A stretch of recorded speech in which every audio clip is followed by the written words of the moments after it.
Welcome our channel. আমাদের আজকের recipe মাছের ডিম ভুনা। এই রেসিপির জন্য আমি এখানে নিয়ে নিয়েছি আমেরিকান মাছের ডিম। এই ডিমগুলোতে প্রথমে আমি নুন আর হলুদ মাখিয়ে রেখে দেব। ততক্ষণ আমি মশলা কষিয়ে নেব। নুন দিয়ে দিলাম, এবার একটু সামান্য পরিমাণে হলুদ গুঁড়ো দিয়ে দিচ্ছি, দিয়ে এটাকে ভালোভাবে আমি মাখিয়ে নিচ্ছি। মাখিয়ে এটা কতক্ষণ পর্যন্ত রাখবো বলুন তো? বললামই তো আপনাদের, মশলা কষাবো ততক্ষণই এটা মাখানো থাকবে, বেশিক্ষণ মাখিয়ে রাখবো না। তার মধ্যে আমি কড়াইতে তেল গরম করতে দিয়ে দিয়েছিলাম। এরপর এখানে কয়েকটা দারচিনি ছোট ছোট করে ভেঙে নিয়েছি এখানে 5 ফোড়ন আর শুকনো লঙ্কা ফোড়নে দিয়ে দিলাম। এরপর এর মধ্যে দিয়ে দিচ্ছি পেঁয়াজ কুচি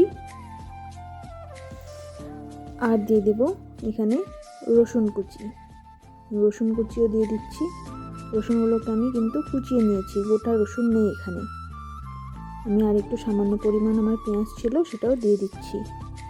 এবার এই পেঁয়াজের মধ্যে আমি নুন দিয়ে দেব। নুন দিয়ে পেঁয়াজগুলোকে ভেজে নেব বাদামি করে। নুন দিয়ে পেঁয়াজ ভাজলে পরে পেঁয়াজটা খুব তাড়াতাড়ি গলে যায়। দেখুন, নুন দিয়ে পেঁয়াজটা ভেজেছি, খুব তাড়াতাড়ি গলে গিয়েছে। এবার এর মধ্যে আমি দিয়ে দেব আদা আর জিরে বাটা দিয়ে এটাকে একটু ভালোভাবে নাড়িয়ে নেব। তারপর এর মধ্যে আমি দিয়ে দেব বাটনা ধোয়া জল দিয়ে এর মধ্যে আমি দিয়ে দিচ্ছি একটা টমেটো, সেটাকে 4টে টুকরো করেছি, সেটা দিয়ে দিলাম।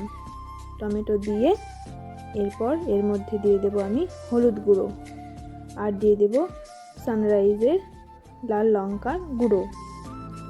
এটা খুব আমরা যেমন ঝাল খাই সেই পরিমাণেই দেব, আপনারা যে যেমন ঝাল খান সেভাবেই দেবেন। আমি খুব সামান্য পরিমাণে দিলাম, কারণ আমাদের বাড়িতে ঝাল খুব কম খায়। এবার এটাকে আমি জলটাকে শুকোতে দেবো, মানে এটা কষিয়ে যাবে, এটা জলটাও শুকিয়ে যাবে, টমেটোটাও নরম হয়ে যাবে। দেখুন, টমেটোটা প্রায় গলেই গেছে। এবার এই মশলাটাকে ভালোভাবে আমরা কষিয়ে নেব যতক্ষণ না তেল ছাড়ছে।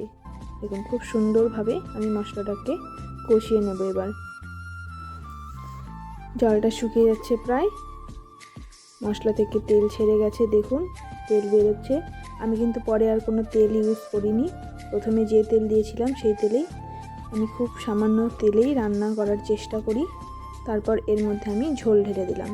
ঝোলটা একটু বেশি পরিমাণেই এখন দিব, পরে সেটাকে আমি শুকিয়ে দেব।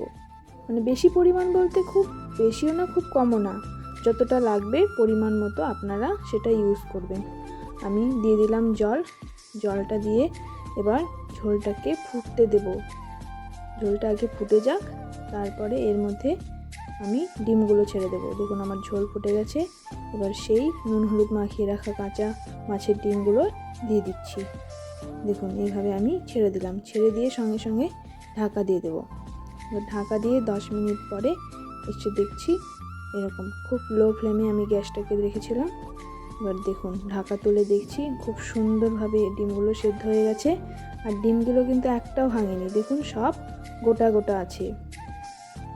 খুব সুন্দর হয়েছে, দেখে বুঝতে পারছেন আপনারা, খুব সুন্দরভাবে গোটা হয়েছে। আর ভাঙবে, একটু না ভাঙলেও সেটা টেস্ট হয় না।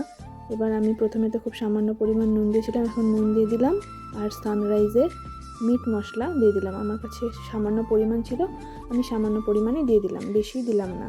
মিট মশলা দিয়ে এটাকে ভালোভাবে নেড়ে চেড়ে আমি নামিয়ে নেব। দেখুন, এইরকমভাবেই জলটা কিন্তু শুকোতে হবে। আমার এই রেসিপি রেডি, আমি এটাকে এবার নামিয়ে নিচ্ছি। দেখুন, আমি সব নামিয়ে নিয়েছি। তোমার এই রেসিপির ফাইনাল লুক। এবার চলুন খেয়ে টেস্ট করা যাক কেমন হয়েছে। এই নাও, এবার তুমি খেয়ে বলো কেমন হয়েছে। প্রত্যেক দিন নিত্য নতুন রেসিপি খেতে তো ভালোই লাগে। দেখি এটা কেমন হয়েছে খেয়ে।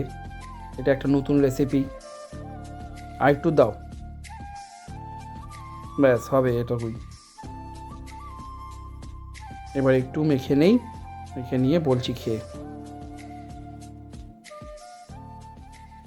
বাহ, কালারটা তো খুব সুন্দর এসছে, গন্ধটাও খুব ভালো এসছে। দেখো ডিমের বড়াগুলো দেখো, এই মুখে নিলাম,